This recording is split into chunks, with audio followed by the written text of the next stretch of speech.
From not using deodorant to refusing to shower, a lot of celebrities have been talking about their lack of good hygiene lately and exposing themselves in the process. You enjoyed our part 1 of this series so much that we decided to keep telling you about all of these celebrities that either have a bad reputation for being stinky or have outright said that they don't clean themselves. I'm going to tell you all about it in just a moment, but first if you could do us a big favor and please tap that like button, we'd really appreciate it. And with that out of the way, let's begin. Coming at number 10, Julia Roberts. Most people would probably not link smelling bad with Julia Roberts, but unfortunately, she probably does. Even one of her older security guards said that she rarely smells good and often only showers a couple times a week. Although this is mainly because Julia prefers to live her life as eco-friendly as possible, which means avoiding water waste and not wearing deodorant. Julia herself told Oprah back in 2008 that she never uses deodorant. In the interview, Oprah asked her about hygiene products, and in response she says, "I don't like to share that with a large number of people, but it's just never been my thing. Sometimes midday at work I freshen up."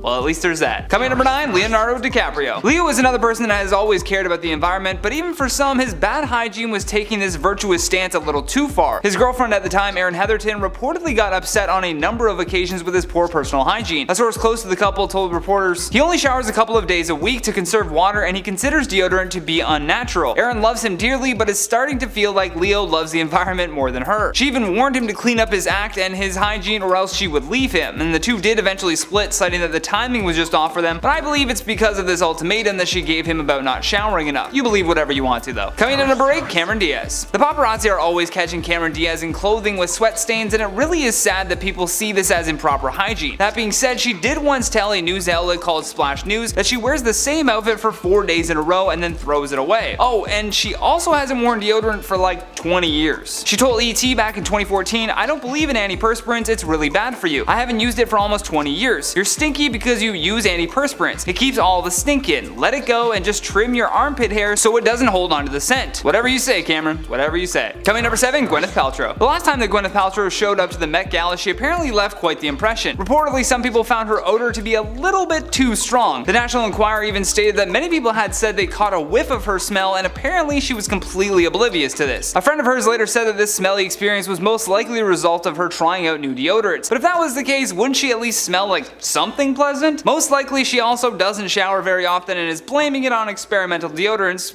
which is a pretty good scapegoat, I guess. Coming at number 6, Kourtney Kardashian. Even though the Kardashian family has made a boatload of cash by selling beauty products, not everyone in the family cares that much about personal hygiene, mainly Kourtney Kardashian. This was confirmed by her ex Scott Disick, who may have ulterior motives, but let's go on to see what he says. He did say that she hasn't always smelled as fresh as a daisy, which is most likely because she gave up on using deodorant. According to Scott, when their kids were very young, her body odor was far from appealing. However, to give Kourtney a break, she did say that she believed using deodorant was bad for breastfeeding, and whether or not that's true, you do have to respect someone that is this cautious about what products could potentially affect their children. Potentially. Still, shower, please. Coming number 5, Russell Crowe. While making the 2005 film Cinderella Man, Russell Crowe became a big topic of discussion, but not for his acting chops. No. People were talking about the actor because of his body odor issues. A source from the set told the National Enquirer that his co-star Renee Zellweger refused to shoot intimate scenes with the Oscar winner, mainly because his breath was terrible and he reeked of body odor. Apparently she even asked to film with a sweeter smelling body double, but Russell shot down the claims that he smelled bad. Which of course he would, not too many people would hear that they smell bad and just go, "Guilty, that's me, I smell terrible." Joan Rivers actually outed Russell Crowe's bad BO as well, and she once said that the actor had a body odor problem and she preferred to kind of sit downwind of him at bigger events. Crowe starkly refuted the claims that he needed a body double in Cinderella Man, but he never really addressed what Joan said about him, so perhaps the jury is still out on this one. Coming number 4, Megan Fox. During an interview with For Him magazine back in 2007, Megan confessed that she is a domestic nightmare. She also alluded to her probably not even being a decent house guest. Along with saying that she is horrible to live with, she expanded on that by adding that she doesn't clean and she leaves her clothes wherever she takes them off. Oh, and one more thing, apparently she is also so forgetful that sometimes she forgets to flush, admitting that friends have had to tell her that she pinched a loaf in their toilet and then didn't flush it away. Although funny enough, that same magazine named her the sexiest woman alive the following year, and if she's willing to leave poop in the toilet, I'm also thinking that she's willing to skip showers. Coming number 3, Shailene Woodley. Now most of these celebrities had second accounts of people that said they didn't smell nice, but poor Shailene Woodley has been told that she smells offensive. According to Woodley, many people struggle to spend time around her because of the sheer amount of essential oils that she uses, which may smell nice from time to time, but all mixed together and without showering could result in a potent scent. Designers even have reportedly been hesitant to work with her out of fear that she will smell up their clothes. Shailene has never commented on these rumors, but she did admit to Parade magazine that she only shampoos her hair once a month because because her hair is apparently low maintenance. Coming number 2, Harry Styles. If you're at a Harry Styles concert and you're wondering what that odd smell is, it's probably Harry Styles. First of all, his own One Direction bandmate Louis Tomlinson said that Harry would often fart in front of them and then just pretend that it wasn't him for literally 10 minutes. The Daily Star also reported that his ex Taylor Swift said that he had the worst breath, adding that he often smelled like coffee, cigarettes, and booze. Even Zayn Malik told Top of the Pops that there wasn't enough money on this earth that would make him sniff Harry's socks. So with all of this casual disregard for how he smells, I highly doubt this guy is taking showers every single day. Again, just speculation. Last but certainly not least, on our number 1 spot, Orlando Bloom. You'd think someone with the last name Bloom would smell like flowers, but unfortunately that is just not the case. When Orlando was married to Australian model Miranda Kerr, she was quite bothered by his lack of personal hygiene. A source told Star magazine, Miranda thinks Orlando is too smelly. Recently she asked him if he could wash his clothes and perhaps shower more often, and the insider claimed that Bloom goes days without washing his clothes when not working on a movie, adding he'll wear the same jeans for a week before he throws them in the washer. Same goes for his sweaters, t-shirts, and socks. He also lets his dog sleep in the bed with him. Can't be a great combination of smells. Lord knows where his dog has been. Imagine being Orlando Bloom's dog. That'd be a sick life. But guys, that has been the top 10 celebrities that don't shower part 2, and before we get out of here, I'm gonna check out some of your comments from the part 1 of this series. Chris says, I'm just so surprised that so many people don't shower every day and they're not even ashamed of it. Same though, Chris, same. They're doing it proudly. Made from Star says, unique isn't always good. I like getting quoted in the comment section. It's not though. Prove me wrong. Corey Simon says, my children and I bathe every day in the morning and at night before bed. Just disgusting. The amount of dirt that comes off our bodies after a couple of hours. Just imagine the days of filth. Imagine what their feet look like. JK says, I actually don't shower as much as people think. I shower maybe 2 to 3 times a week. I do, however, use baby wipes when I don't have time. At least you're doing that, Jay. At least you're doing that. Bell Black says, I shower every day and I feel gross if I don't. I don't know how people can go days or weeks without one. I don't know either, Bell. I honestly do not know either. I cannot miss a shower. I will just feel gross. But guys, that is the end of today's video. Thank you so much for watching. I've been your host, Johnny Rogers, and until next time, stay classy, YouTube, or at least try.